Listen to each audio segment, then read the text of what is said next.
The tea tasted bitter. My vision blurred. As I collapsed on my kitchen floor, I heard her whisper, "You should have left us the house." That's when I realized my daughter-in-law was trying to kill me. But let me start from the beginning, because this story didn't start with poison. It started with love, or what I thought was love. It started 28 years ago when my son David brought Rebecca home for the first time. I remember that day so clearly.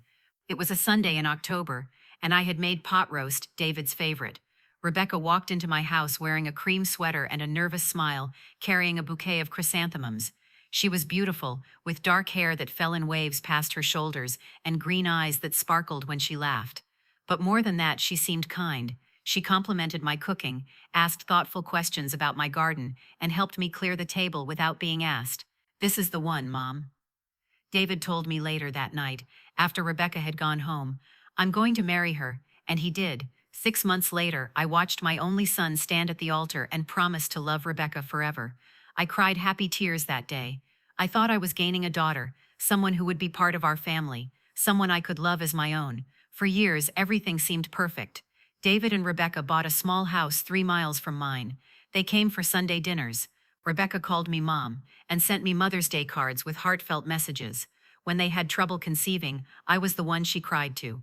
When David lost his job, I was the one who helped them with their mortgage payments. When their daughter Emily was born, I was in the delivery room holding Rebecca's hand through every contraction. I thought we were close. I thought she loved me. I was so wrong. The problems started about 2 years ago, though I didn't recognize them as problems at the time. Rebecca began making comments about my house, a beautiful Victorian I had lived in for 40 years, the house where I had raised David after my husband Tom died. "This house is so big for just you, Dorothy," she would say, running her hand along the banister. "Don't you ever think about downsizing?" Sometimes I would reply honestly, "But this is my home. I have so many memories here." Still, she would continue, "It must be expensive to maintain. And all these stairs. What if you fall?" "I'm 72, not 92, I would laugh. "I'm perfectly capable of managing stairs." But the comments continued, growing more frequent and more pointed. She started bringing over real estate magazines, circling ads for senior living communities. She scheduled tours of assisted living facilities without asking me first. She talked about how wonderful it would be if David and Emily could live in a house with more space, with a big backyard, with character. "Your house has so much character," she would sigh wistfully. I should have seen it then. I should have understood what she was really saying. But I thought she was concerned about my well-being. I thought she was being thoughtful, if perhaps a bit overzealous. Then came the conversation about my will. It happened on a Tuesday evening in March. Rebecca had invited me over for dinner, just the two of us. David was working late, and Emily was at a sleepover. Rebecca made salmon and roasted vegetables, poured me a glass of white wine, and we sat at her dining table making pleasant conversation. "Dorothy," she said after we had finished eating, "I wanted to talk to you about something important, something about your estate planning." My estate planning. I was surprised. That seemed like an odd topic for dinner conversation. "Yes, David and I have been thinking about the future, about what happens when you're no longer with us, and we wanted to make sure everything is in order." "Everything is in order," I assured her. "I have a will. Tom and I set it up years ago, and I updated it after he passed." "And the house? What happens to the house?" "The house goes to David, of course. He's my only child. Everything goes to him." Rebecca smiled, but there was something strange about that smile, something that didn't quite reach her eyes. "That's good. That's what we hoped. But Dorothy, we were wondering, have you considered putting the house in a trust, or maybe transferring ownership now, to avoid estate taxes?" "I don't think the estate taxes will be that significant," I said slowly, feeling suddenly uncomfortable, "and I'm not ready to give up my home yet." "Oh, of course not. I didn't mean you should move out, just that maybe, legally, it could be in David's name. You could still live there, it would just simplify things later." Something about the way she said it made my skin crawl, but I pushed the feeling aside. "I'm happy with my current arrangements," I said firmly. "When I die, David will inherit everything. That's enough." Rebecca's smile tightened. "Of course, I just thought since David and I are married, since we're a family, that maybe I should be listed on the will too, as a co-beneficiary." And there it was, the real reason for this conversation. She didn't just want David to inherit my estate, she wanted her name on it too. "Rebecca," I said carefully, "my will leaves everything to David because he's my son. What he chooses to do with that inheritance is up to him. If he wants to share it with you, that's his decision. But my will is about passing my assets to my child, not to his spouse." Her face changed. The warmth drained from her expression, replaced by something cold and hard. That's not fair, Dorothy. I'm part of this family too. I've been your daughter-in-law for 28 years. I've taken care of you, been there for you, and I appreciate that. But my will is my business, Rebecca. I'm not going to change it. We didn't speak much after that. The pleasant evening had turned tense and awkward. I left shortly after, driving home with a sick feeling in my stomach. Something had shifted between us, something fundamental. Over the next few weeks, Rebecca's behavior changed. She stopped calling me Mom and went back to Dorothy. The Sunday dinners became less frequent. When I did see her, she was distant, cold. David noticed but chalked it up to stress at work. "Give her some space, Mom," he said. "She's going through a lot right now." But I knew it wasn't about work. It was about my will. It was about the house. It was about money. And then, about 3 weeks before that terrible day in my kitchen, the visits started again. Suddenly, Rebecca was friendly once more, stopping by my house several times a week, always with some excuse. She had made too much dinner and brought me leftovers. She was in the neighborhood and wanted to check on me. She thought I might be lonely and wanted to keep me company. I should have been suspicious, but I was relieved. I thought perhaps she had gotten over her anger about the will. I thought maybe she had decided that our relationship was more important than money. She would sit with me in my kitchen, and we would talk about Emily, about David, about her job, and almost every time she would make tea. That should have been my first clue. Rebecca had never been particularly domestic before. She wasn't the type to fuss over tea and cookies. But suddenly she was brewing tea every time she visited, insisting I drink it while it was hot, watching me with those green eyes, until I finished the cup. The tea always tasted a bit strange, bitter. I mentioned it once, and Rebecca laughed it off. "It's a new blend I'm trying," she said. "Very healthy, full of antioxidants. It's supposed to be good for inflammation and joint pain." I drank it to be polite, and after she left, I would feel tired, so tired that I had to lie down. I thought it was just my age catching up with me. I thought perhaps I was coming down with something. By the second week, I was feeling worse. I had no appetite. My stomach was constantly upset. I felt weak and dizzy. I made an appointment with my doctor, but the earliest he could see me was 2 weeks away. "You're probably just fighting off a virus," my neighbor Susan said when I mentioned my symptoms. "There's something going around. Rest and drink plenty of fluids." So I rested. And I drank the tea Rebecca kept bringing me, thinking it was helping, never imagining it was killing me. The symptoms got worse. I started vomiting. My hands trembled. I had trouble walking without feeling like I might faint. David came by to check on me and was alarmed by how I looked. "Mom, you look terrible. Have you eaten today?" "I can't keep anything down," I admitted. "I think I have the flu. You should go to the emergency room." "I will if I'm not better by tomorrow." "Don't worry, sweetheart. I'm tough. I'll be fine." But I wasn't fine. I was dying, slowly, 1 cup of poisoned tea at a time. The day it all came to a head was a Thursday. Rebecca called that morning. "Dorothy, I'm coming over. I made chicken soup. You need to eat something." She arrived around noon, carrying a thermos of soup and her usual tin of tea. I was in my nightgown, too weak to dress, lying on the couch in my living room. "Oh, Dorothy," Rebecca said, her voice full of false concern. "You look awful. Come on, let's get you to the kitchen. You need to eat." She helped me to the kitchen table, and I sat there barely able to hold my head up while she heated the soup and made the tea, the same bitter tea she had been bringing for weeks. "Drink this first," she said, placing the cup in front of me. "It'll help settle your stomach." I looked at the tea, at the dark liquid that smelled wrong, that tasted wrong, that made me feel worse every time I drank it. And for the first time, a terrible thought entered my mind.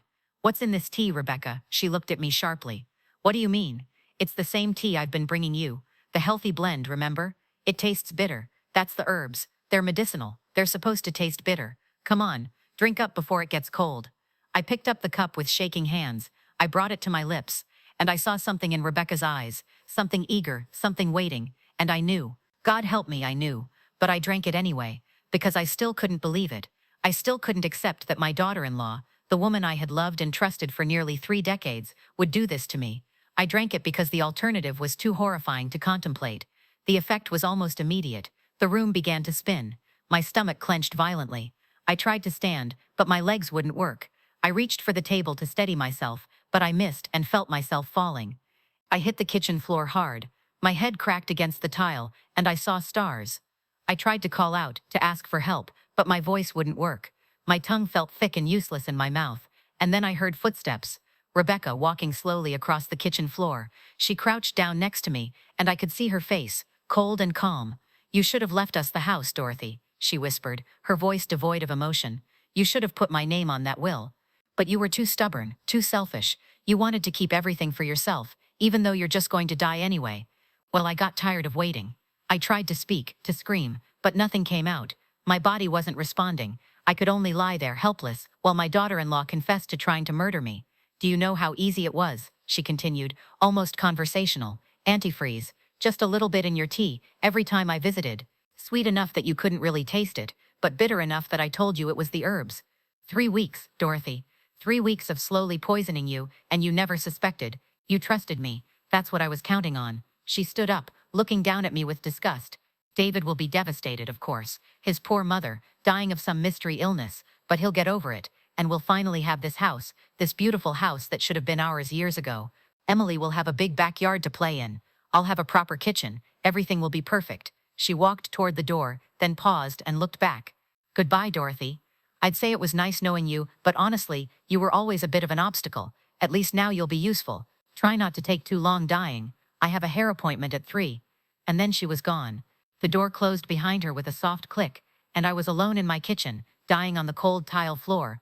I don't know how long I lay there. Time lost all meaning. I drifted in and out of consciousness, my body shutting down, my mind struggling to process what had just happened. Rebecca had poisoned me. She had been poisoning me for weeks, and she was going to let me die here, alone, so she could take my house. But I didn't die.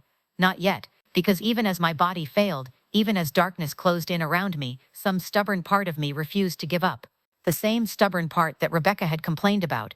The same stubborn part that had kept me alive when Tom died, when I had to raise David alone, when I had beaten cancer 10 years ago. I'm not dying in my kitchen, I thought fiercely. Not today, not like this. With every ounce of strength I had left, I began to drag myself across the floor, inch by inch, pulling myself with my hands, my legs useless behind me. My phone was on the living room table, maybe 15 feet away. It might as well have been a mile. But I kept going. I pulled myself out of the kitchen, across the threshold into the living room. My vision was fading. My breaths were coming in short, painful gasps. But I kept moving. I reached the couch. The table was just above me. I could see my phone sitting there, the screen dark and unreachable. Using the couch cushions, I pulled myself up, my arms screaming in protest. My hand closed around the phone, and I pulled it down to me. My fingers were barely working. It took 3 tries to unlock the screen, another 2 tries to find the emergency call button, and when I finally managed to dial 911, I wasn't even sure if any sound would come out of my mouth. Help, I whispered into the phone. Poisoned. Need help. Ma'am? The operator's voice sounded far away. Ma'am, I can barely hear you. What's your emergency? Poisoned, I said again, forcing the word out. Daughter-in-law. Antifreeze. Ma'am, can you tell me your address? I told her somehow. The words came out slurred and broken, but she understood. She kept talking to me, telling me help was coming, telling me to stay on the line, but I couldn't hold the phone anymore. It slipped from my fingers, and I slipped back into darkness. I woke up 3 days later in the intensive care unit of County General Hospital. My throat was raw from the tubes they had put down it. My arms were bruised from IVs. My head pounded from where I had hit it on the kitchen floor. But I was alive. Mrs. Harrison, a nurse, appeared at my bedside, her face breaking into a relieved smile. Oh, thank God. You're awake. Let me get the doctor. The doctor came, and then David came, and then the police came. Everyone had questions. What happened? What did I remember? Did I know who had done this to me? David sat by my bed, holding my hand, tears streaming down his face. Mom, I'm so sorry. I'm so sorry. I didn't know. I swear I didn't know what she was doing. And I believed him. I could see the devastation in his eyes, the complete shock and horror. David hadn't known. Rebecca had acted alone. The police detective, a tired-looking man named Morrison, sat in the chair across from my bed with a notepad. Mrs. Harrison, he said gently, I know this is difficult, but I need you to tell me everything you remember, from the beginning. So I did. I told him about the will, about Rebecca's anger when she learned she wasn't included. I told him about the sudden visits, the constant tea, the worsening symptoms. I told him about that final day, about collapsing in my kitchen, about Rebecca's whispered confession. And do you still have the tea? Detective Morrison asked. Did she take the thermos with her? I don't know. I didn't see. Everything happened so fast. David spoke up. I can check. I have a key to Mom's house. They sent officers to my house immediately, and they found it. The teacup, still sitting on my kitchen table, with the dregs of poisoned tea at the bottom. The thermos Rebecca had brought, left on my counter. They collected everything as evidence, and the lab tests confirmed what I already knew. ethylene glycol, antifreeze, in concentrations that would have killed me if I had drunk just a little bit more. We need to bring Rebecca in for questioning, Detective Morrison said. David, do you know where she is?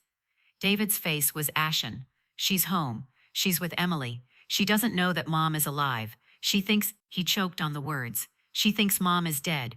And indeed, when the police arrived at David and Rebecca's house later that afternoon, Rebecca answered the door in yoga pants and a t-shirt, completely calm, completely unsurprised by their presence.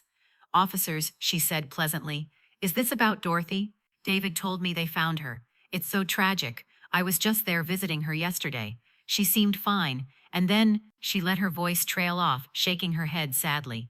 Mrs. Harrison, Detective Morrison said, we need you to come down to the station with us. We have some questions about your visits to Dorothy Harrison. Of course, Rebecca said easily. Whatever I can do to help, I'll just get my purse. She was arrested 2 hours later after they confronted her with the evidence from my kitchen, and I provided a statement from my hospital bed about what she had said to me as I lay dying on the floor. They charged her with attempted murder, and she was denied bail due to the severity of the crime and the risk that she might flee. The trial was 6 months later. I had recovered by then, though the doctors said I was incredibly lucky. Another few hours, maybe even another hour, and the damage to my organs would have been irreversible. As it was, I needed months of treatment to fully clear the poison from my system. The road to recovery was long and painful.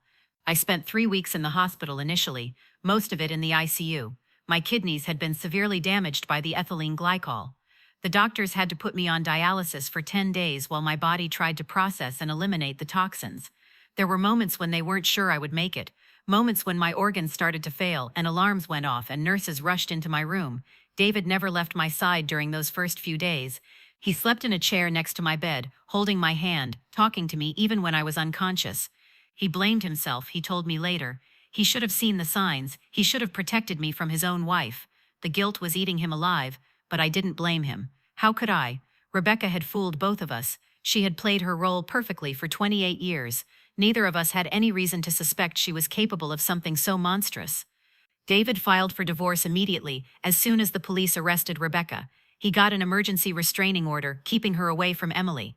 He hired the best family law attorney he could find, even though it meant going into debt, because he was terrified that somehow, some way, Rebecca might try to get custody of their daughter. Rebecca's parents, Martin and Diane, came to see me in the hospital during my second week there. They looked devastated, aged 10 years in the span of a few weeks. They stood at the foot of my bed, unable to meet my eyes. Dorothy, Martin said, his voice breaking, we are so sorry. We had no idea she was capable of this. Diane was crying silently, clutching a tissue in her trembling hands. We raised her wrong, she whispered. We must have raised her wrong. What kind of monster tries to murder her husband's mother?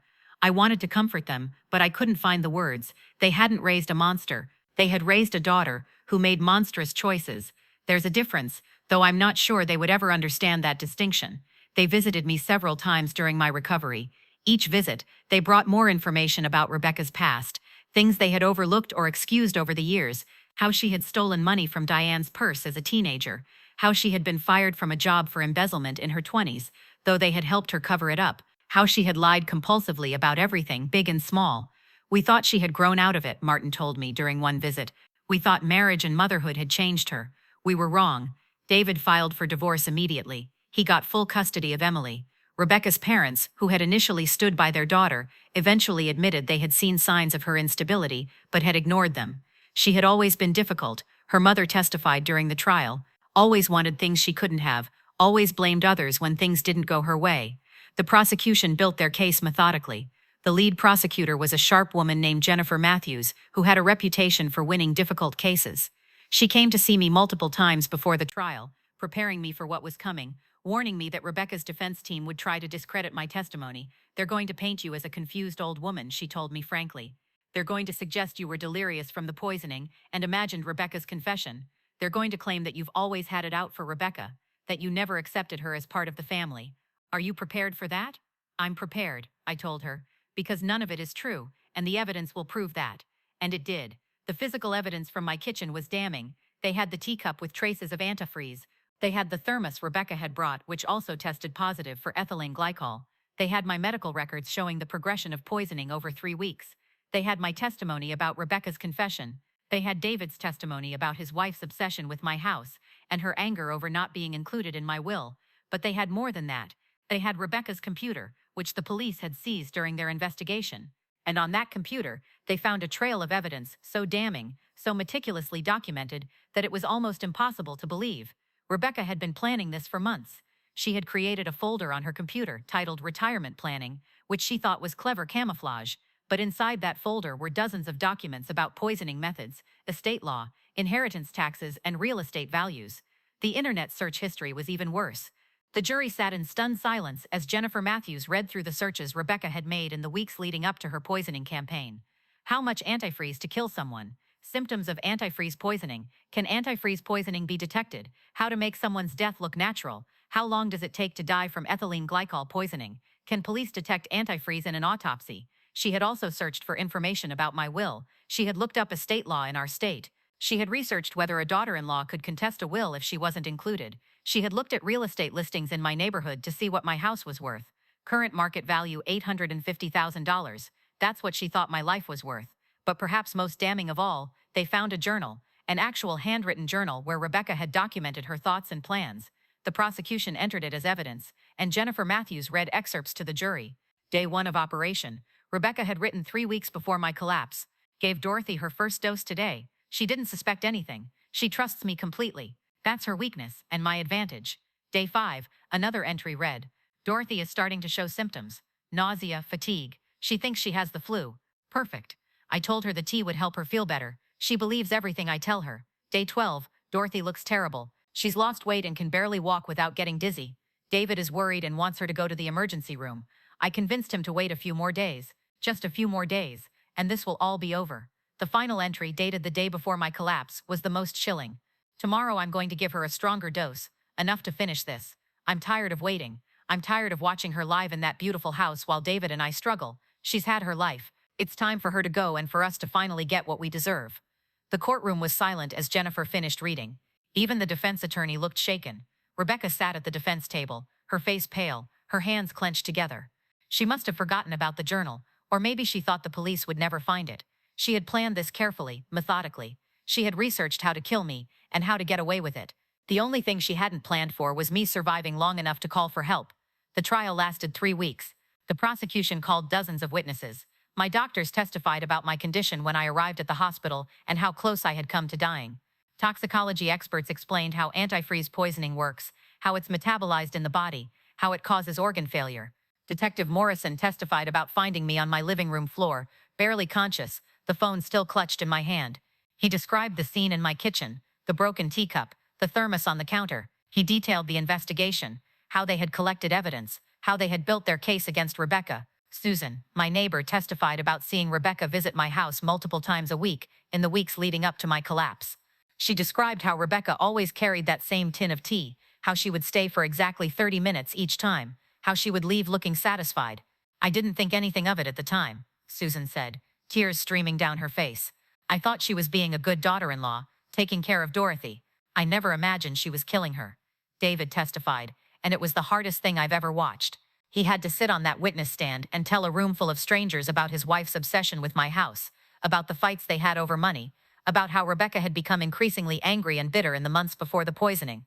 She said Dorothy was selfish for not including her in the will, David testified, his voice shaking. She said it wasn't fair that David would inherit everything when they were the ones struggling financially. She said Dorothy was old and didn't need all that money and that house. I told her it wasn't our decision to make, that it was Mom's money and Mom's house. But Rebecca wouldn't let it go. Jennifer Matthews asked him the question everyone wanted to hear answered. Did you have any idea your wife was poisoning your mother? No, David said. And then he broke down completely. No, I had no idea. If I had known, if I had even suspected, I would have stopped her. I would have protected my mother. I failed her. I failed to see what my wife really was. The defense attorney, a slick man named Richard Harding, tried to discredit the evidence and the witnesses.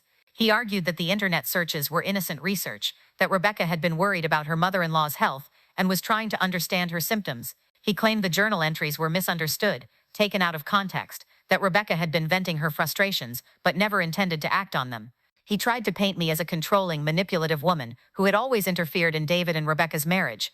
He brought up the times I had helped them financially, suggesting I had used money to maintain control over their lives. He suggested that I had misheard Rebecca's words in the kitchen, that I had been confused and delirious from the poisoning, but the evidence was too strong. The physical evidence, the medical evidence, the documentary evidence from Rebecca's computer and journal, and most importantly, my testimony. I spent an entire day on the witness stand. Jennifer Matthews walked me through everything, from the beginning of my relationship with Rebecca to that terrible day in my kitchen. I described how Rebecca had changed after I refused to put her in my will. I described the frequent visits, the constant tea, the worsening symptoms, and I described in excruciating detail what Rebecca had said to me as I lay dying on my kitchen floor. "You should have left us the house," I repeated her words, my voice steady despite the emotions churning inside me.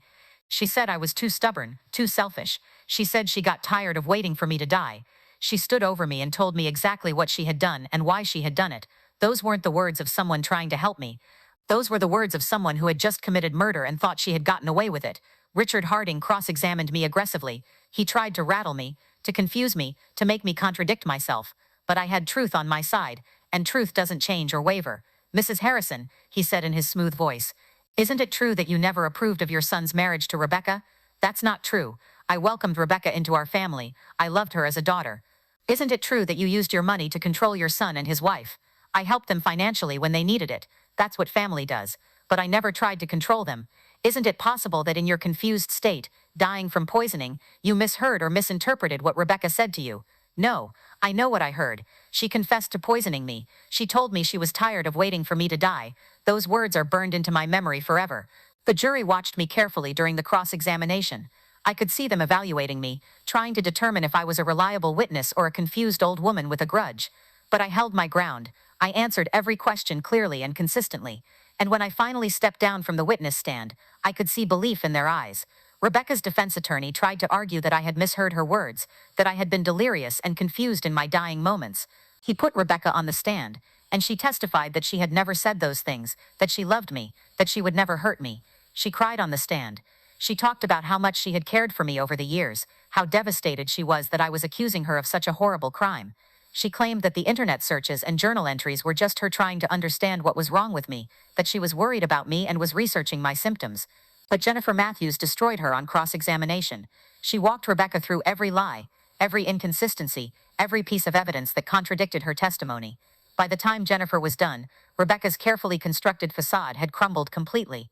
The jury deliberated for less than 4 hours before finding her guilty on all counts: attempted murder in the first degree, elder abuse, assault with intent to commit murder, on every charge guilty. At sentencing, the judge was harsh. "Mrs. Harrison," he said, looking at Rebecca with undisguised disgust, "you spent 28 years as part of Dorothy Harrison's family. She welcomed you. She supported you financially and emotionally. She loved you as a daughter. And you repaid that love by trying to murder her in the most cowardly, calculated way possible. You poisoned her slowly, over weeks, watching her suffer, all because you were too greedy and impatient to wait for a natural inheritance that would have come to your husband anyway." The judge paused, letting his words sink in. "I've been on the bench for 32 years. I've seen many terrible crimes. But this, what you did to Dorothy Harrison, this is among the most despicable. You didn't kill her in a moment of passion or rage. You planned her murder methodically. You researched it. You documented it. You carried it out over 3 weeks, visiting her regularly, watching her decline and continuing to poison her even as she grew weaker and sicker. You sat with her. You made her tea. You talked with her, all while knowing that you were slowly killing her. That level of calculated cruelty is almost incomprehensible to me." Rebecca sat motionless at the defense table, her face blank. She had stopped showing emotion days ago, once she realized the jury wasn't buying her tears. The judge continued. "Dorothy Harrison is 75 years old. She survived cancer. She raised her son alone after her husband's death. She worked hard her entire life to build security for herself and her family. She deserved to spend her golden years in peace, in the home she loved, surrounded by people who genuinely cared for her. Instead, you tried to cut her life short. You tried to steal those years from her. You tried to take her home, her money, and her life. And the only reason you failed is because Dorothy Harrison is stronger and more stubborn than you anticipated. She survived long enough to call for help. She survived long enough to tell the truth." He sentenced her to 25 years in prison. With good behavior, she would be eligible for parole in 17 years. By then, she would be in her 70s, having spent what should have been the best years of her life behind bars. The courtroom was silent as the sentence was read. I sat in the front row, David on one side of me, Susan on the other. I felt no triumph, no satisfaction, just a deep, bone-weary relief that it was finally over. Rebecca was led away by the bailiffs, and as she passed by where I was sitting, she looked at me one last time. There was no remorse in her eyes, no regret, just hatred. Pure, undiluted hatred for the woman who had survived her murder attempt and testified against her. I looked back at her steadily, refusing to be the first to look away. I had faced death and survived. I wasn't going to be intimidated by her anger now. After the sentencing, reporters swarmed us as we left the courthouse. I had prepared a brief statement with Jennifer Matthews's help. Today justice was served, I said into the microphones thrust at me. Rebecca Harrison tried to murder me because I wouldn't put her name in my will. She tried to steal my life for money and property. She failed. And now she will spend the next 25 years in prison thinking about what she did. I want to thank the police, the prosecutors, the medical staff who saved my life, and everyone who believed me and supported me through this nightmare. I also want to say something to anyone else who might be experiencing elder abuse. Speak up, tell someone. You deserve to be safe, you deserve to be believed, and you deserve justice. The press coverage of the trial was extensive. My story made national news. I became, briefly, a symbol of elder abuse survival, a reminder that this kind of crime happens more often than people realize, and usually within families. I gave several interviews in the weeks following the sentencing. Each time, I tried to strike a balance between sharing my experience and protecting Emily's privacy. She was only 11, and she didn't ask for any of this. But I also felt a responsibility to speak out, to use my experience to raise awareness about elder abuse. If sharing my story could help even one person recognize the signs of abuse and get help, then something good would have come from my nightmare. 6 months after the trial, I received a letter from Rebecca. It was delivered by her attorney, as she was prohibited from contacting me directly. The letter was long, rambling, and utterly lacking in genuine remorse. She wrote about how prison was hard, how she didn't belong there, how the other inmates were dangerous and frightening. She wrote about missing Emily, about wanting to be part of her daughter's life. She wrote about how she had been under so much stress, how the financial pressure had broken her, how she had made a terrible mistake. But nowhere in that 6-page letter did she actually apologize for trying to murder me. Nowhere did she take full responsibility for her actions. It was all excuses, justifications, explanations, everything but genuine remorse. I read the letter once and then filed it away. I didn't respond. What could I possibly say to someone who had poisoned me, watched me suffer, confessed to murdering me, and then denied it all in court? There was no conversation to be had between us. A year after the trial, David's divorce was finalized. Rebecca had tried to fight for custody of Emily, but given her criminal conviction for attempting to murder Emily's grandmother, the judge awarded David full custody with no visitation rights for Rebecca. If Emily wanted to see her mother when she was older, that would be her decision to make. But for now, David would protect her from further trauma. Rebuilding our lives took time. David struggled with guilt and betrayal. He went to therapy twice a week for months, working through his feelings about Rebecca, about his failure to see what she was doing, about how to explain to his daughter that her mother was in prison for trying to kill her grandmother. Emily struggled too. She was old enough to understand what had happened, at least on a surface level, but processing it emotionally was much harder. She had nightmares. She developed anxiety. She became clingy and fearful, afraid that other people she loved might hurt her too. Her therapist, Dr. Sarah Lynn, was wonderful with her. She used play therapy and art therapy to help Emily express feelings she couldn't verbalize. Slowly, over months and then years, Emily began to heal. I continued with my own therapy as well. Dr. Chen and I met weekly for the first year, then bi-weekly, then monthly. We worked through my trauma, my fears, my complicated feelings about Rebecca. One session, about 18 months after the poisoning, I broke down completely. I had been holding it together for so long, being strong for David and Emily, focusing on recovery and the trial and rebuilding our lives. But that day, something broke inside me. I almost died. I sobbed to Dr. Chen. I was lying on my kitchen floor and I almost died. She was going to let me die alone. My own daughter-in-law was going to let me die on the floor like an animal. Dr. Chen let me cry, let me release all the fear and pain and trauma I had been holding inside. And when I finally calmed down, she said something that shifted my perspective. But you didn't die, Dorothy. You survived. And that's not just luck. That's strength. That's courage. You dragged yourself across the floor to reach that phone. You called for help. You fought for your life. And you won. Her words reminded me that I wasn't just a victim. I was a survivor. And there's a difference. 2 years after the sentencing, something unexpected happened. Rebecca's attorney contacted me about a possible visit. Rebecca wanted to see me. She wanted to apologize in person. My first instinct was to refuse. Why would I want to see the woman who tried to murder me? What could she possibly say that would make any difference? But Dr. Chen encouraged me to consider it carefully. Sometimes, she said, facing your abuser can be empowering. It can give you closure. It's entirely your choice, but don't dismiss it out of hand just because it's uncomfortable. I thought about it for weeks. I talked to David, to Susan, to my support group. Finally, I decided to do it. Not for Rebecca's benefit, but for mine. I wanted to look her in the eye and see that she couldn't hurt me anymore. The prison was a grim place, all concrete and metal, and the smell of industrial cleaning products. I went through security, was searched and processed, and then led to a small visiting room with a table and 2 chairs bolted to the floor. Rebecca was brought in a few minutes later, wearing an orange jumpsuit, her hair pulled back in a ponytail, no makeup. She looked older, harder. Prison had aged her. We sat across from each other, a guard standing by the door. For a long moment, neither of us spoke. "Thank you for coming," Rebecca finally said. "I wasn't sure you would. I wasn't sure I would either. But here I am. Your attorney said you wanted to apologize." Rebecca's eyes filled with tears. "I do. Dorothy, I am so sorry for what I did to you. I was out of my mind. I wasn't thinking clearly. The financial stress, the pressure, it broke something in me." I listened without responding, my face neutral. "I know that doesn't excuse what I did," she continued. "Nothing excuses it. I tried to kill you. I poisoned you. I watched you suffer. And I'm going to have to live with that for the rest of my life." "Yes, you are," I said quietly. "You made a choice, Rebecca. You chose money over human life. You chose greed over family. You chose to murder me rather than accept that my will was my own business." "I was desperate," she said, her voice breaking. "We were drowning in debt. We were going to lose everything. And that house, your house, it was just sitting there, and you were living in it all alone. And you thought you deserved it more than I did." I finished for her. "You thought because you were young and I was old, because you needed money and I didn't, that gave you the right to take my life." Rebecca looked down at her hands, unable to meet my eyes. "Let me be very clear about something," I said, leaning forward. "You didn't just try to kill me. You tried to steal my future. Every day I have left on this earth is a day you tried to take from me.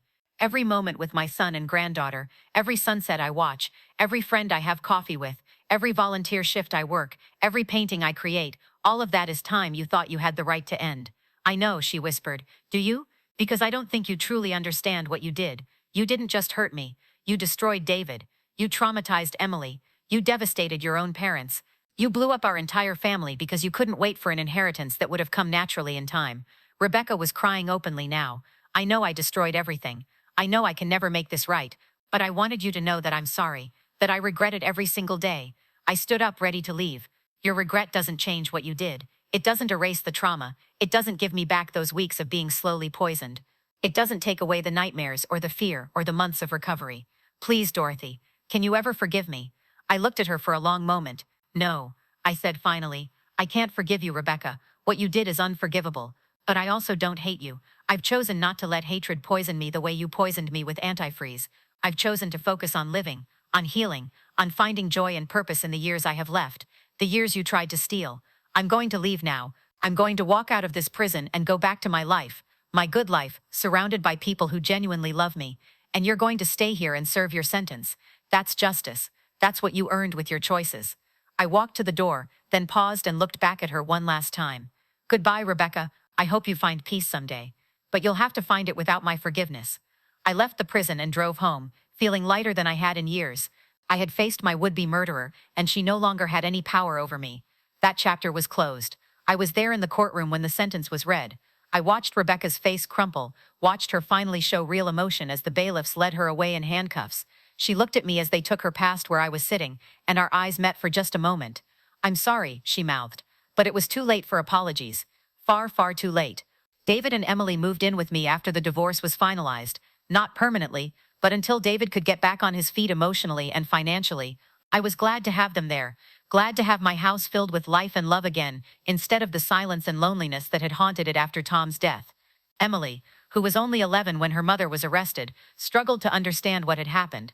How do you explain to a child that her mother tried to kill her grandmother? David and I found a wonderful therapist who specialized in family trauma, and slowly, painfully, Emily began to process and heal. She draws pictures now, Emily told me one evening as we sat together in the kitchen, the same kitchen where I had almost died. The therapist says it helps her express feelings she doesn't have words for. "That's good, sweetheart. That's very healthy." She drew a picture of you, Emily continued, "of you in the hospital. She said she was sorry for what her mom did. I pulled Emily close and hugged her tight. You have nothing to be sorry for, baby. None of this is your fault. Your mother made terrible choices, but that has nothing to do with you. You're a good person, and you're going to have a wonderful life. Do you hate her? Emily asked quietly. Do you hate my mom for what she did to you? I thought about that question for a long time before answering. No, I said finally. I don't hate her. I'm angry at her. I'm hurt by what she did. But hate takes too much energy, and I've decided I want to spend my energy on better things, on you and your dad, and living the life Rebecca tried to take from me. And that's what I've done. It's been 3 years since that terrible day in my kitchen. 3 years since I collapsed on my floor and heard my daughter-in-law confess to trying to murder me. 3 years since I dragged myself across the room to call for help, refusing to let her win. In those 3 years, I've done things I never thought I would do. I've traveled to places I always wanted to see but never made time for. I've taken art classes and learned to paint. I've joined a book club and made new friends. I've spoiled Emily shamelessly and watched her grow into a strong, resilient young woman who has chosen to rise above the trauma of her mother's actions. I've also done something I never expected. I've updated my will.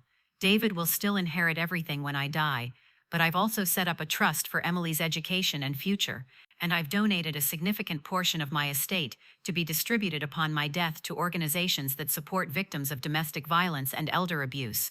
Because what Rebecca did to me wasn't just attempted murder, it was elder abuse of the worst kind. She took advantage of my trust, my age, my vulnerability. She saw me not as a person, but as an obstacle to something she wanted, and she tried to eliminate that obstacle in the cruelest way possible. I want my story to be a warning to other older adults who might be trusting people who don't deserve that trust, to family members who might notice unusual behavior but dismiss it, to anyone who thinks that greed and impatience justify terrible actions. But I also want my story to be a reminder that we are stronger than we think, that even in our darkest moments, even when we're lying on a cold floor, dying and alone, we have reserves of strength we never knew existed. That stubborn refusal to give up, that fierce determination to survive, that's the human spirit at its finest. Rebecca tried to kill me because I wouldn't put her name in my will. She failed. And now she's in prison. And I'm here, living my life on my own terms, surrounded by people who genuinely love me, not for what I can give them, but for who I am. My name is Dorothy Harrison. I'm 75 years old, and I survived my daughter-in-law's attempt to murder me. The tea tasted bitter, yes. My vision blurred, yes. I collapsed on my kitchen floor, yes. But I didn't die, and that's the most important part of this story. I didn't die. I survived. And if you're listening to this story and you recognize yourself in it, if you're experiencing something similar, if someone you trusted is hurting you, please reach out for help. Tell someone, call the police, go to the hospital. Don't be afraid to speak up, even if it's family, even if you think no one will believe you. I almost died because I trusted the wrong person. I almost died because I didn't want to believe that someone I loved could do something so horrible. But I'm here now, and I'm using my voice to tell you that you deserve better. You deserve to be safe. You deserve to live without fear. David is doing better now. He's met someone new, a kind woman named Lisa, who treats me with genuine warmth and respect. They're taking things slow, which I appreciate. Emily likes her, which is the most important thing. Lisa knows what happened with Rebecca, and she's been nothing but supportive and understanding. We don't talk about Rebecca much anymore. She writes letters from prison sometimes to David and Emily, but they rarely read them. The therapist says that's okay, that they get to decide what kind of relationship, if any, they want with her going forward. David has told her he'll consider allowing supervised visits with Emily when she's older, if Emily wants that. But for now, they need space and distance to heal. I've only heard from Rebecca directly once since the trial. She sent me a letter about a year into her sentence. It was long and rambling, full of excuses and justifications and half-hearted apologies. She blamed her actions on stress, on financial pressure, on mental illness. She said she had been having a breakdown and didn't know what she was doing, but I remember her face as she stood over me in my kitchen. I remember her voice, cold and calm, as she confessed to poisoning me. She knew exactly what she was doing, and while I've chosen not to hate her, I also don't forgive her. Some actions are simply unforgivable. I've learned so much in these past 3 years. I've learned that love and trust are precious gifts that should be given carefully. I've learned that sometimes the people closest to us are capable of terrible things. I've learned that greed can poison a person's soul as surely as antifreeze can poison their body. But I've also learned about resilience, about the incredible capacity of the human body and spirit to survive and recover from trauma. about the importance of chosen family, the people who stand by you not because they have to, but because they want to. Susan, my neighbor who thought I just had the flu, visits every week now. She feels guilty that she didn't realize what was happening, though I've told her repeatedly that she had no way of knowing. We have tea together, though I'm very particular about who makes it now. It's taken time, but I can drink tea again without panicking. Small victories. My doctor, who I finally got to see 2 weeks after my hospitalization instead of 2 weeks after I made the appointment, has been monitoring my health closely. The antifreeze caused some kidney damage, but I'm managing it with medication and dietary changes. I'm lucky. Many people who survive antifreeze poisoning are not as fortunate. The physical scars have faded, the bruises from my fall, the marks from the IVs, the damage to my organs, all healing, all recovering. The emotional scars take longer. I still have nightmares sometimes. I still feel a jolt of fear when someone I don't know well offers me food or drink. I still think about how close I came to dying, how if I had been just a little weaker, a little less stubborn, Rebecca would have gotten away with it. But I also think about what I've gained. A deeper appreciation for every single day, a stronger relationship with my son and granddaughter, a clearer understanding of what really matters in life, and the knowledge that when it came down to it, when I was literally fighting for my life, I didn't give up. I survived. People sometimes ask me if I regret not changing my will, if I think that putting Rebecca's name on it might have prevented all of this. The answer is no, absolutely not, because changing my will wouldn't have satisfied Rebecca. People like her are never satisfied. She would have taken the house and then wanted more. She would have wanted my savings, my investments, my possessions. Greed has no limits. And more importantly, my will was about my relationship with my son, about passing my life's assets to my child. Rebecca was not my child. She was my daughter-in-law, and yes, I loved her, but my estate plan was not about her. It was about David, about the legacy I wanted to leave to the child I had raised and sacrificed for. The fact that she felt entitled to that legacy, entitled enough to kill for it, says everything about her character and nothing about my decision. I've spoken publicly about my experience a few times. Local news wanted the story after the trial, then a regional paper, then a national magazine. Each time, I've tried to strike a balance between sharing what happened and protecting Emily's privacy. She's a child, and she didn't ask for any of this. But I've also felt a responsibility to speak out, because elder abuse is more common than most people realize, and it often comes from family members, from the people we trust most. Financial exploitation, emotional manipulation, physical abuse, and yes, even attempted murder. It happens more often than we'd like to think. After one of my interviews aired, I received dozens of letters from people sharing their own stories. A woman whose son had forged her signature to take out loans in her name. A man whose daughter had isolated him from friends and family to control his finances. An elderly couple whose grandson had stolen their pain medication and replaced it with sugar pills. Each story broke my heart, but each story also reminded me that I wasn't alone, that what happened to me was part of a larger pattern of abuse that needs to be recognized and addressed. I've started volunteering now with an organization that provides support to elderly abuse victims. Once a week, I go to their office and answer phones, talk to people who are scared and confused and don't know where to turn. I tell them my story. I tell them they're not crazy, they're not overreacting, and they deserve to be safe. It's hard work, emotionally draining work, but it's also incredibly rewarding. Last month, a woman called who was being financially exploited by her nephew. She was afraid to report it because he was family. I talked to her for an hour, shared my experience, and convinced her to contact Adult Protective Services. They investigated, found evidence of financial abuse, and helped her get her money back and a restraining order against her nephew. That woman sent me a thank you card. It sits on my mantle now, next to pictures of David and Emily, of Tom from before he died, of all the people I've loved and who have loved me back in healthy, genuine ways. The house, the beautiful Victorian that Rebecca wanted so badly that she was willing to kill for it, is still mine. I will live in it until I die of natural causes, in my own time, on my own terms, and when I do die, David will inherit it, just as I always planned. Maybe he'll live in it with Lisa and Emily. Maybe he'll sell it and use the money to build a different future. That will be his choice to make. But Rebecca will never set foot in this house again. She will never drink tea at my kitchen table, never walk through the rooms she coveted so desperately. This house is mine, bought with money Tom and I earned and saved, filled with memories of a life well lived.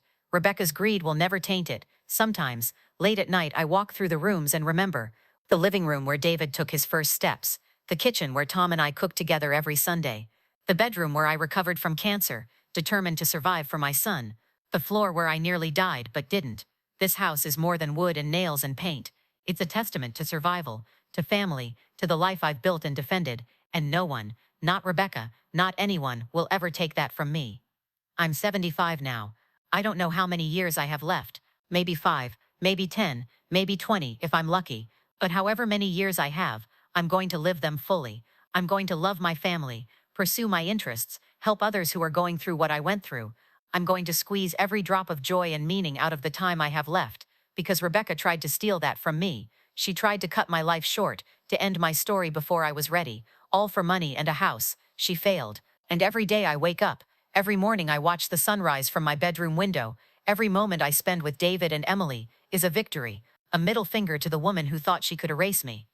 Emily is 14 now, a bright, strong young woman who has decided she wants to be a lawyer when she grows up. She says she wants to help people like me, people who have been hurt by those they trusted. I couldn't be more proud of her. She's taking the worst experience of her young life and transforming it into purpose, into a calling. That's the kind of resilience that will take her far in life. David is happy again. It took time. The betrayal from Rebecca cut deep, made him question his judgment, his ability to trust. But therapy helped, and time helped, and Lisa helped. They're engaged now. The wedding is planned for next summer, a small ceremony at a vineyard upstate. And this time, I'm not paying for it. They're doing it themselves, on their own budget, because that's what healthy adults do. And yes, my name is on the invitation list, right at the top, as mother of the groom, as it should be. I talk to Emily about her mother sometimes, when she brings it up. I never initiate those conversations, but I never shy away from them either. She needs to process what happened, and she needs adults in her life who will give her honest answers. Do you think my mom is a bad person? She asked me once, about a year ago. I thought carefully before answering. I think your mom made very bad choices, I said. I think she let greed and impatience override her conscience. I think she hurt people who loved her, and that's something she'll have to live with for the rest of her life.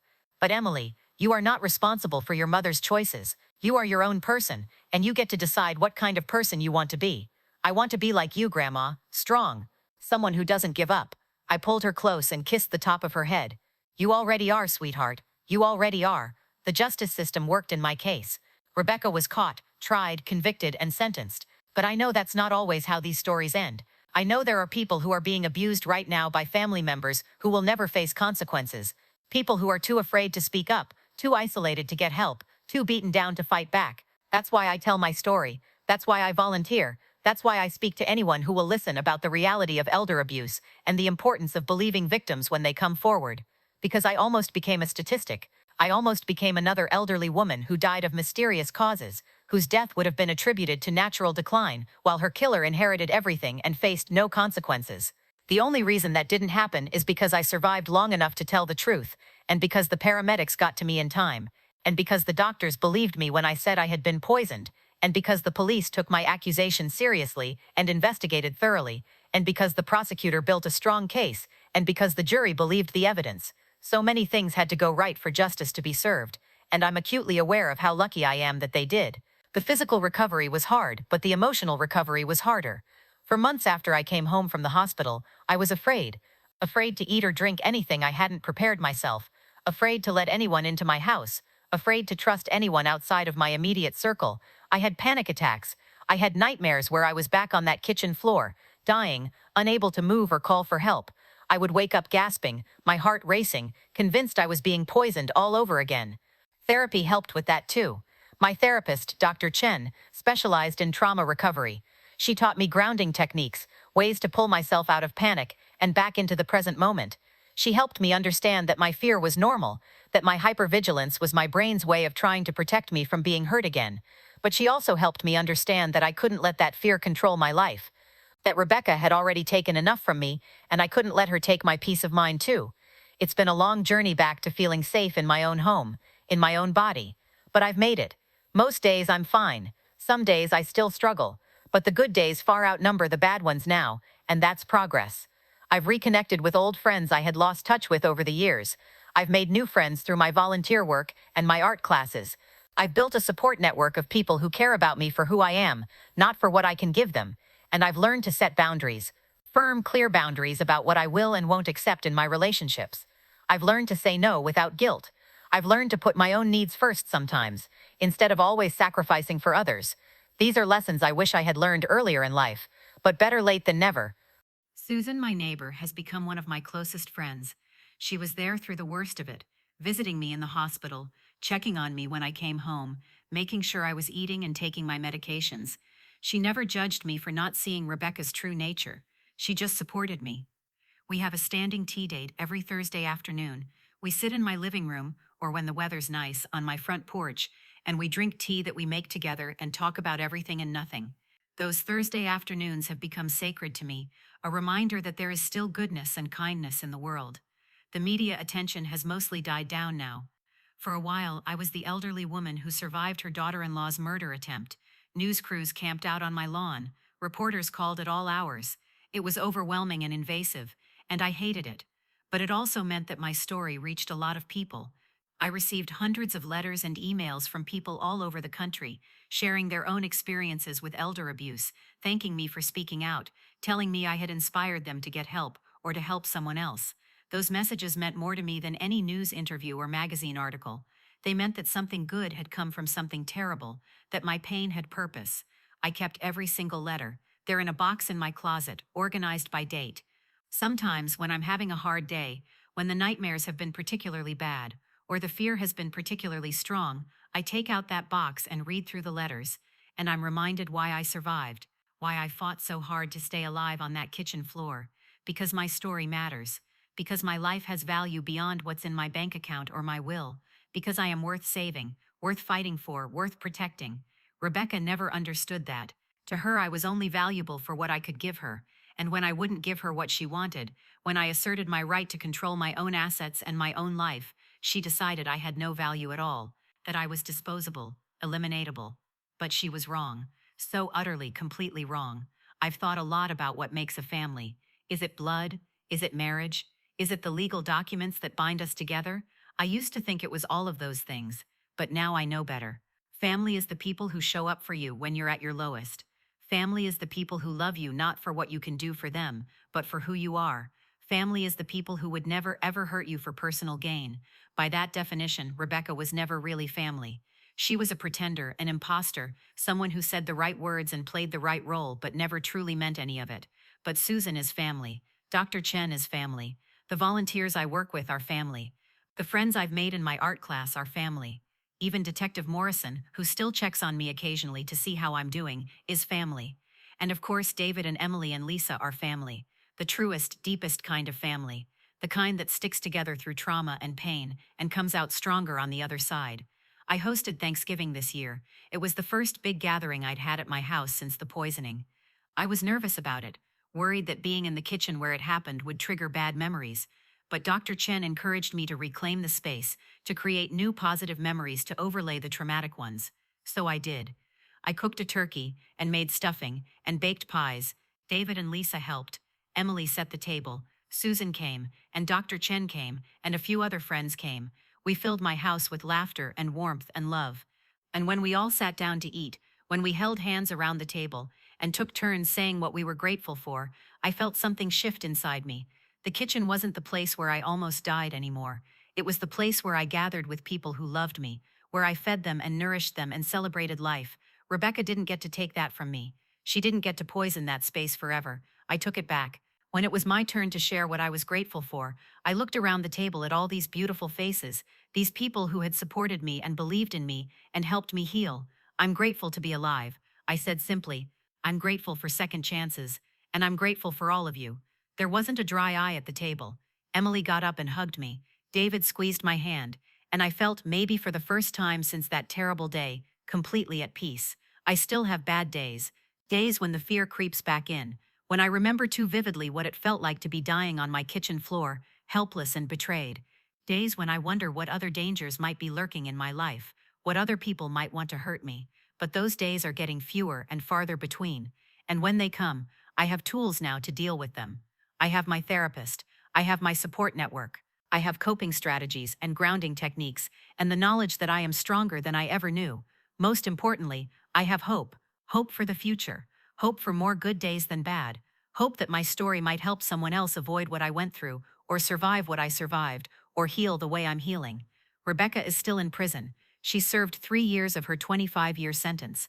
By the time she gets out, assuming she serves her full term, she'll be in her 70s. Emily will be in her 30s, David will be in his 60s, and I, if I'm still alive, will be in my 90s. A lifetime will have passed. Emily will have graduated college, started her career, maybe gotten married, and had children of her own. David will have lived an entire second chapter of his life with Lisa. I will have had years and years of experiences and memories and moments that Rebecca tried to steal from me. And Rebecca will have spent all of those years in a cell, paying for what she did, missing everything. Her daughter growing up, her husband moving on, the life she could have had if she hadn't been so consumed by greed. I don't wish her well. I'm not that forgiving. But I also don't wish her active harm. I just wish for her to be far away from me and my family, unable to hurt us ever again, and that's exactly where she is. The house is quiet tonight. David and Emily and Lisa have gone home. Susan left an hour ago after our Thursday tea. I'm sitting in my living room, the same living room where I dragged myself to call 911, looking at the life I've built around me. The photos on the mantle, the paintings I've created hanging on the walls, the comfortable furniture I've chosen, the books I love on the shelves. This is my space, my sanctuary, my home. Rebecca wanted it so badly, wanted it enough to kill for it, but she never understood what makes a house a home. It's not the Victorian architecture, or the hardwood floors, or the value on the real estate market. It's the life lived inside it, the love and laughter and tears and memories, the everyday moments that add up to a meaningful existence. She could have had the house, if she had waited, if she had been patient, if she had truly loved David and me and Emily. Eventually this house would have come to her through inheritance. She could have had it without blood on her hands, but she couldn't wait. She couldn't be patient. And that impatience, that greed, that willingness to commit murder for material gain, that's what cost her everything. I walked through my house one more time before bed, turning off lights, checking locks, setting the security system David insisted on installing after I came home from the hospital.